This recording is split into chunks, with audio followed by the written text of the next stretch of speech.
Ang hindi ko makalimutan talaga experience ko yung nasa exhibition kami.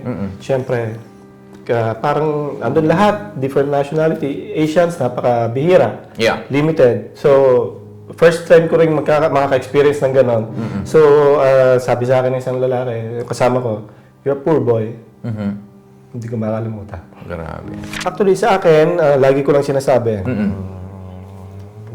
palaging siyempre yung hard work, ibigay mo yung 100% sa trabaho mo.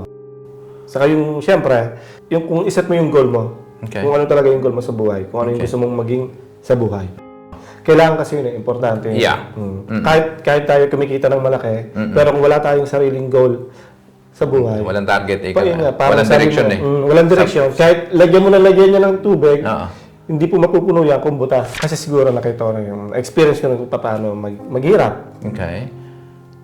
Saka marami po mga Pilipino dito na parang alam nila, malakas silang kumita ng pera. Okay. Pero hindi nila alam kung paano i-manage. Oo. Magkaroon ng investment, paano yung financial management. Okay. Kung paano nila yung isang, yung pera nila, hindi nila alam kung paano nila i-invest to grow. Okay. While you are abroad and you have property, maybe, normal lang naman na magkamali eh. Oo. Saka pinaka-importante lang doon, sa pagkakamali natin, matuto tayo.